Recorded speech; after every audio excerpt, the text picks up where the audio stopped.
আইএসসিতে রয়েছে ওরা কাজ করে কবিতা। এর একটি সহজ ভাষায় বিশ্লেষণ করার জন্য আজকের এই পর্বটা রাখলাম। আলোচনার বিষয় কবিতার মূল তথ্য আর সহজ ভাবনা, এই নিয়ে আজকের বিশ্লেষণ পর্ব। কবির মানসিক অবস্থাটা কেমন ছিল? তিনি কবিতার মূল তথ্যে বলেছেন, অলস সময়ধারা বেয়ে মন চলে শূন্য পানে চেয়ে। কবি জীবনের শেষ প্রান্তে এসে একা বসে আছেন। তার মন কোনো জাগতিক চিন্তায় মগ্ন নয়, বরং এক বিশাল মহাশূন্যের দিকে তাকিয়ে অতীত আর বর্তমানকে তিনি দেখছেন। সাম্রাজ্যলোভী শক্তি, যারা অতীতের সেই দল, পাঠানের দল, মোগলের দল,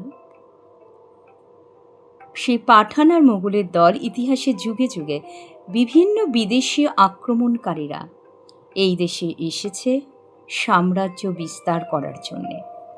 রাজশক্তির দম্ভ আর অহংকার রয়েছে। জয়োদ্ধত প্রবল গতিতে বিজয় রথের চাকা উড়াইয়েছে ধূলিজাল। রাজারা যখন আসতেন তখন তারা যুদ্ধজয়ের অহংকারে রথে চড়ে ধুলো উড়িয়ে আসতেন।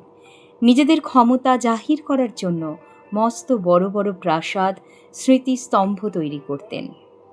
রাজশক্তির বর্তমান পরিণতি, আজ তার কোনো চিহ্ন নাই, নির্মল সে নীলিমার। কালক্রমে সেই অহংকারী রাজাদের সাম্রাজ্য ধ্বংস হয়ে গেছে। ইতিহাসের পাতায় আজ তারা স্তব্ধ। আকাশ আবার আগের মতোই নির্মল ও পরিষ্কার হয়ে গেছে। নতুন শক্তির আগমন বর্তমান সময়ে। লৌহ বাঁধা পথে অনল বিশ্বাসী রথে। কবি এখানে ট্রেন বা আধুনিক যুগে সেই বাষ্পীয় ইঞ্জিনের অনল বিশ্বাসী রথ কথা বলেছেন।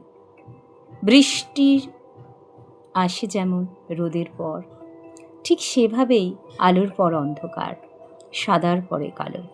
ব্রিটিশ এসেছে, আধুনিক শাসকরা লোহার রেল লাইন তৈরি করে নতুন শক্তি নিয়ে এসেছে। কিন্তু তবুও সেই সবের মধ্যে দিয়ে আমরা দেখেছি রাজশক্তির বিনাশ হয়েছে। রাজারা এসেছে, যুদ্ধ করেছে, নিজেদের নাম ধরে রাখার জন্য বড় বড় স্তম্ভ বানিয়েছে। কিন্তু সময়ের সাথে সাথে তারা সবাই ইতিহাসের ধুলোয় মিশে গেছে, যেমন পাঠান, মোগল বা অন্য শাসকরা। আর রয়েছে শ্রমজীবী মানুষের অমরত্ব।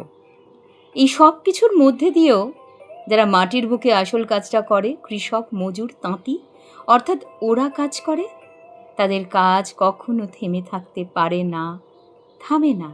রাজত্ব বদলালেও সাধারণ মানুষের জীবন আর শ্রম চিরকাল সত্যই হয়ে থাকে। আজকের আলোচনা পর্ব আমি এইভাবেই সাজিয়েছিলাম। আবার ফিরে আসবো অন্য আর একটা পর্বে।